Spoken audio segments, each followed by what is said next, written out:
அக்கா எனக்கு மறுபடியும் பைபிள்ல இருந்து ஒரு சம்பவம் சொல்லுவீங்களாக்கா? சரி, கர்த்தரின் கட்டளைக்கு கீழ்ப்படிந்த ஒரு பெரிய மீனை பத்தி சொல்றேன். என்னக்கா சொல்றீங்க? கர்த்தரின் கட்டளைக்கு கீழ்ப்படிந்த பெரிய மீனா? கொஞ்சம் விளக்கமாக சொல்லுங்களேன். யோனா என்ற தேவ மனுஷன் இருந்தார். அவர் கர்த்தரிடத்தில் பயபக்தி உள்ளவராய் இருந்தார். கர்த்தர் யோனாவை பார்த்து, நீ எழுந்து மகா நகரமாகிய நினைவேக்கு போய் சத்தியத்தை பிரசங்கி என்று சொன்னாரு. நினைவே மக்களின் பாவம் என் சமூகத்துல வந்து எட்டினது என்று சொன்னாரு. அப்ப யோனா நினைவுக்கு போய் எல்லாருக்கும் சொன்னானாக்கா?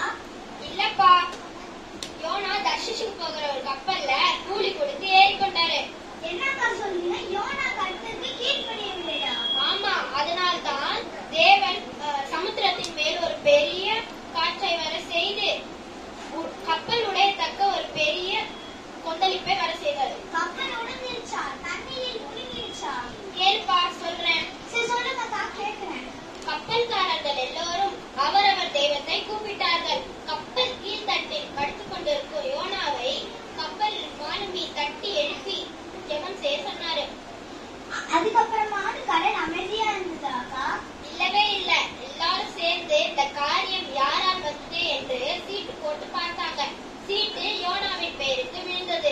அதற்கு யோனா என்ன சொன்னாருக்கா?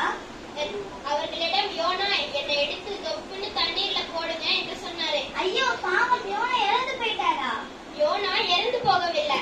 கர்த்தர் யோனாவை விழுங்கும்படி ஒரு பெரிய மீனுக்கு கட்டளையிட்டிருந்தாரு. கர்த்தர் சொன்ன கட்டளையின்படி யோனாவை அந்த பெரிய மீன் விழுங்கியது. என்ன பெரிய மீனா? பிறகு என்ன ஆச்சுக்கா? யோனா 3 நாட்கள் இரவும் பகலும் மீன் வயிற்றுக்குள் ஜெபம் செய்து கொண்டிருந்தார். 3 நாட்களுக்கு பிறகு யோனாவை அந்த பெரிய மீன் கரையிலே கக்கினது. ரொம்ப சந்தோஷமா, ரொம்ப ஆச்சரியமா இருக்குக்கா. கர்த்தர் மறுபடியும் யோனாவை பார்த்து, நீ எழுந்து போய் மகா நகரமாகிய நினைவேக்கு போய் பிரசங்கம் பண்ணு என்று சொன்னாரு. கர்த்தர் சொன்ன கட்டளையின்படியே யோனா போய் சொன்னார். யோனா சொன்ன பிறகு நினைவுக்கு என்ன நடந்ததுக்கா? ராஜா முதல் வேலைக்காரர்கள் வரை நினைவில் உள்ள எல்லா ஜனங்களும் மிருக ஜீவன்களும் கூட சாப்பிடாமல் ரெட்டை உடுத்திக் கொண்டு தேவனை நோக்கி உரத்த சத்தமாக கூப்பிட்டார்கள்.